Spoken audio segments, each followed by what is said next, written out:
Hello, this is Malayalam Tutorials. ഡിക്ഷണറികളുമായി ബന്ധപ്പെട്ടുള്ള ചില മെത്തേഡുകളാണ് ഈ വീഡിയോയിൽ നമ്മൾ പറയുന്നത്. ഞാനൊരു ഡിക്ഷണറി ക്രിയേറ്റ് ചെയ്യുകയാണ്. ഒരു ഡിക്ഷണറിക്കകത്തുള്ള കീസ് ഏതൊക്കെയാണ് എന്ന് നമുക്ക് എങ്ങനെ മനസ്സിലാക്കാൻ സാധിക്കും എന്ന് നോക്കാം. x.keys എന്ന് നമ്മൾ കൊടുത്തു കഴിഞ്ഞാൽ ആ x എന്ന് പറയുന്ന ഡിക്ഷണറിയിലെ കീസ് നമുക്ക് കിട്ടും. വേറൊരു രൂപത്തിലും നമുക്കിത് എടുക്കാം. ലിസ്റ്റ് അതിൻ്റെ ബ്രാക്കറ്റ്സിനകത്ത് x.keys എന്ന് കൊടുക്കുക. അപ്പോൾ അതൊരു ലിസ്റ്റായിട്ട് നമുക്ക് കിട്ടും.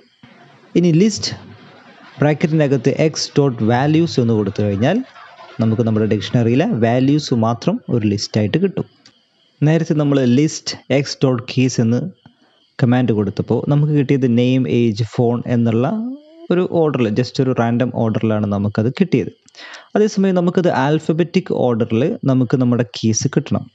അപ്പോൾ നമ്മൾ ലിസ്റ്റ് എന്നുള്ളതിന് പകരം സോർട്ടഡ് എന്ന് കൊടുത്തിട്ട് ബ്രാക്കറ്റിനകത്ത് x.keys പാരന്തസിസ് കൊടുക്കുന്നു.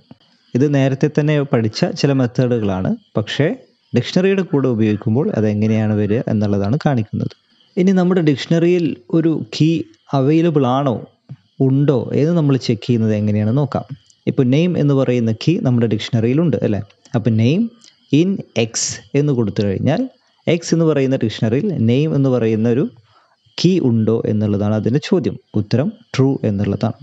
ഇനി കാർ എന്ന് നമ്മൾ സെർച്ച് ചെയ്ത് കഴിഞ്ഞാൽ കാർ എന്നൊരു കീ എക്സ് എന്ന് പറയുന്ന ഡിക്ഷണറിയിൽ ഇല്ല, ഇറ്റ്സ് ഫാൾസ്. ഇനി കാർ അതിലില്ല എന്നുള്ളത് നമുക്ക് ചെക്ക് ചെയ്യാം. അപ്പോൾ car not in X, X എന്ന് പറയുന്ന ഡിക്ഷണറിയിൽ കാർ ഇല്ല എന്നൊരു സ്റ്റേറ്റ്മെൻറ്റാണ് നമ്മൾ നടത്തുന്നതെങ്കിൽ അത് ട്രൂ ആയിട്ട് നമുക്ക് കിട്ടും. കാരണം കാർ എന്ന് പറയുന്നൊരു കീ നമ്മുടെ എക്സ് എന്ന് പറയുന്ന ഡിക്ഷണറിയിൽ ഇല്ല.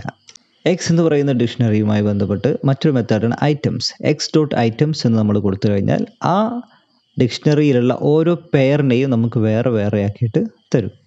അതുപോലെ തന്നെ നേരത്തെ നമ്മൾ പഠിച്ചൊരു സംഗതിയാണ് ഒരു ഡിക്ഷണറിയിൽ നിന്ന് എങ്ങനെയാണ് ഒരു കീ വാല്യൂ പെയർ ഡിലീറ്റ് ചെയ്യുന്നത് എന്നുള്ളത്. ഡിലീറ്റ് എക്സ് ഫോൺ, ആ ഒരു പെയർ നമ്മൾ അതിൽ നിന്ന് റിമൂവ് ചെയ്തു. നേരത്തെ നമ്മൾ എക്സ് എന്ന് പറയുന്ന ഡിക്ഷണറിയിൽ നെയിം എന്നുള്ളത് അമർ എന്നാണ് കൊടുത്തിട്ടുണ്ടായിരുന്നത്.